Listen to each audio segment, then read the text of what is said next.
Hello students, welcome to my channel. तो मेरे channel को लाइक शेयर एंड सब्सक्राइब ज़रूर कीजिएगा। ये क्लास 9th का चैप्टर नंबर ये आपका 1 है, जो कि है फ्रेंच रिवॉल्यूशन। यहाँ लिखा है चैप्टर नंबर 1।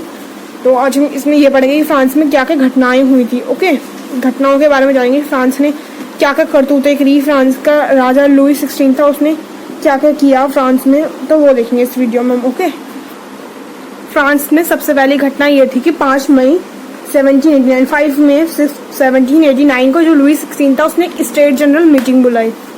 क्या किया, पहले लुई 16 ने एक जनरल स्टेट की मीटिंग बुलाई। जनरल स्टेट की मीटिंग, स्टेट जनरल तो बताइए आपको, मैंने बता दिया था, वो रिप्रेजेंटेटिव होता है, फर्स्ट सेकंड थर्ड स्टेट का रिप्रेजेंटेटिव, उसे हम स्टेट जनरल कहते हैं। उसने क्यों बुलाया था उनको, इम्पोज न्यू टैक्स बढ़ाने के लिए, क्योंकि उसके पास बहुत सारा डेब्ट था। डेब्ट का मतलब सभी को पता है, कर्जा। तो उस कर्जे को पूरा तो करना ही था ना, तो उसने क्या किया, टैक्स बढ़ाने की सोच लिया। अब देखते हैं सेकंड इवेंट। उसके बाद क्या हुआ, जो मेंबर्स थे थर्ड स्टेट के, उन्होंने डिमांड करी कि उनको क्या चाहिए, state wise voting, person wise voting चाहिए। वहाँ पे कैसी वोटिंग होती थी, स्टेट वाइज। उन्होंने कहा उन्हें पर्सन वाइज वोटिंग चाहिए instead of state wise voting. State wise voting को छोड़कर उन्हें कौन सी वोटिंग चाहिए, पर्सन वाइज। किंग ने रिजेक्ट कर दी डिमांड किसकी, थर्ड स्टेट की। उन्होंने कहा जाओ निकलो, मैं तो तुम्हारी बात नहीं माना, क्योंकि उसे पता था राजा पे इससे कोई असर पड़ेगा ही नहीं। जो फर्स्ट स्टेट है और जो सेकंड स्टेट के लोग हैं वो किसे वोट देंगे, हाँ वैसी बात है, राजा को ही देंगे। तो उसको तो कोई परवाह नहीं थी, इसलिए उसने रिजेक्ट कर लिया। खुलेआम भागो तुम भागो। पहले भी उनकी कोई इज्जत नहीं थी। जब असेंबली में सब बैठे हुए थे तो फर्स्ट सेकंड स्टेट के लोग बैठे हुए थे और इन दोनों को, इन सब थर्ड स्टेट के लोग खड़े थे, इसकी तरह ऐसे खड़े थे वो लोग। उनको बैठने तक की जगह नहीं थी, क्योंकि थर्ड स्टेट के लोगों को इज्जत ही नहीं थी फ्रांस में। बहुत ही बेकार हाल था, बदतर से भी बदतर। सब काम थर्ड स्टेट के लोग ही करते थे। फर्स्ट एंड सेकंड तो ऐश करने के लिए ही पैदा हुए हैं। इतने रईस ज्यादा थे ना, वो बैठे रहते थे, मतलब कुछ काम नहीं करते थे। तो दूसरा इवेंट, तीसरा इवेंट तो ये हुआ। अब चौथा इवेंट देखते हैं हम। ये आपके फोर्थ वाला इवेंट है। इसमें क्या हुआ, जो मेंबर्स थे थर्ड स्टेट के walked out of the assembly से वो बाहर उठ के चले गए। राजा ने तो उन्हें धक्के मारकर बाहर भगा दिया। राजा ने कहा जाओ तुम निकलो, तुम्हारी यहाँ कोई इज्जत नहीं है। तो फिर वो कहाँ चले गए, प्रोटेस्ट करने के लिए चले गए बाहर। फिर किंग ऑर्डर ट्रूप्स, किंग ने ट्रूप्स को बुलाया। ट्रूप्स यानी कि गुंडे टाइप कह सकते हैं आप, टू मूव इन पेरिस में भेज दिया गुंडों को। Which angered the natives, they destroyed the fort of Bastille, जिसने कि लोगों को बहुत गुस्सा आ गया कि राजा ने गुंडे कैसे भेजे हमारे को मारने के लिए। तो उन्होंने बास्टील का एक किला था उसे बिल्कुल तहस नहस कर दिया। बंदूक मारी, पूरा बास्टील का जो किला था वो पूरा जल गया था। फिर उसके बाद जो 6th पॉइंट है आपका, 6th पॉइंट है मीनवाइल बैड हार्वेस्ट। वहाँ पे हार्वेस्ट भी बिल्कुल ख़राब हुई थी कंट्री साइड पे, यानी कि पेरिस में।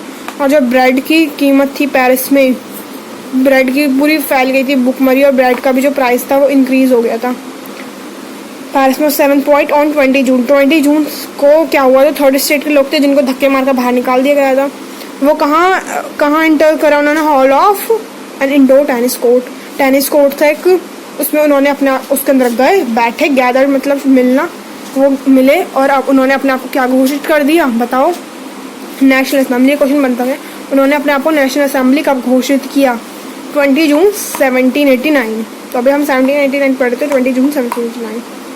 ओके, तो इसके कुछ इवेंट्स है, चाहे तो स्क्रीनशॉट ले सकते हैं, 4, 5, 6, 7 इवेंट्स।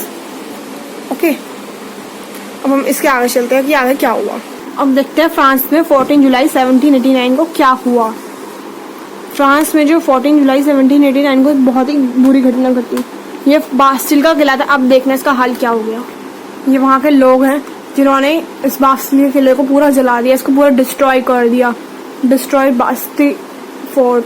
क्वेश्चन बनता है कि क्यों डिस्ट्रॉय किया बास्टिल फोर्ट को, किस तरह को भी कर सकते हैं, क्योंकि जो ये किला था उसकी डेस्पोटिक पावर को शो करता था। डेस्पोटिक यानी कि उसकी गंदी पावर्स, जो उसकी जितनी पावर थी वो यहीं पर शो होती, डेस्पोटिक पावर को शो करता था ये फोर्ट उसका। इस वजह से लोगों ने इसी को नष्ट किया। ओके, फिर जब इतना सब कुछ हो गया तो राजा ने कहा जाओ अब तुम कुछ नहीं हुआ। तो जो वहाँ की जो गवर्नमेंट बनी उसका नाम हो गया था नेशनल असेंबली। वहाँ की गवर्नमेंट बनी जिसे कि हम नेशनल असेंबली कहते हैं, नेशनल असेंबली। वहाँ की गवर्नमेंट है, ये असेंबली बनी। और फिर राजा ने, जो लुई 16 था, वो तो बिल्कुल हार चुका था, उसके पास करने के लिए कुछ काम धंधा नहीं था बेचारा। मतलब उसका जो ये था मेन जो फोर्ट था सब बर्बाद हो गया, और लोगों ने भी उसे भी बर्बाद कर दिया।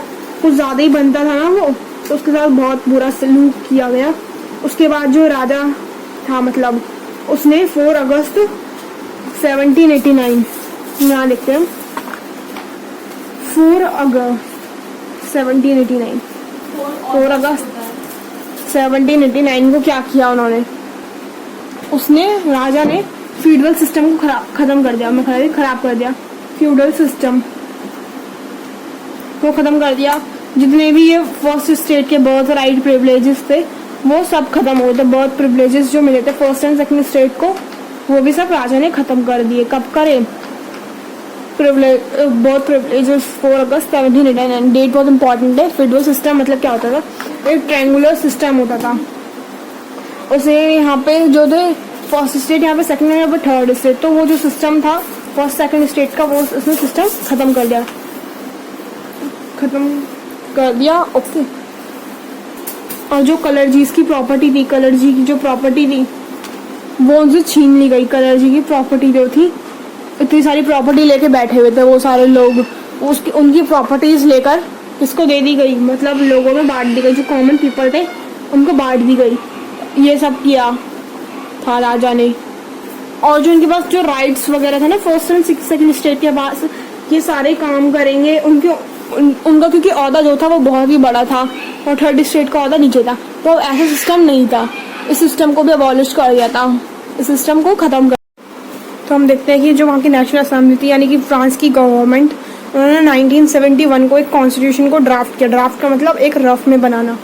और जो गवर्नमेंट की पावर थी ना, राजा को दे दी थी सारी पावर, उसे डिवाइड कर दिया गया 3 पार्ट्स में, लेजिस्लेटिव, एग्जीक्यूटिव एंड जुडिशरी। पहले तो एक लॉ बनता है, कानून, फिर उसको पूरा करने के लिए तैयारी करता है, फिर जो फॉलो ना करे उसे जुडिशरी पीटता है, डंडे मारता है जुडिशरी में ये पुलिस वगैरह आ गए जो डंडे मारते हैं, मतलब जो रूल फॉलो नहीं करता उसको पीटते हैं। 1 पर्सन 1 वोट। जैसे टीचर है, अगर आप काम नहीं करोगे टीचर आपको मारेगी, तो टीचर भी जुडिशरी में आ गई।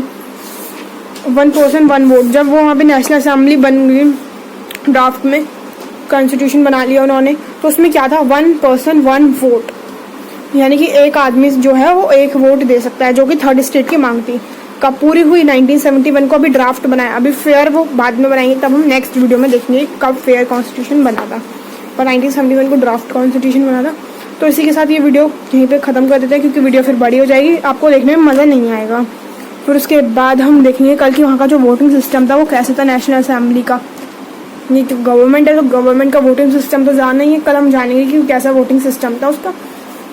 और इस वीडियो को please like, share and subscribe जरूर कीजिए, अपने फ्रेंड्स के साथ शेयर कीजिए। तब तक ले बाय बाय, मिलेंगे नेक्स्ट वीडियो में।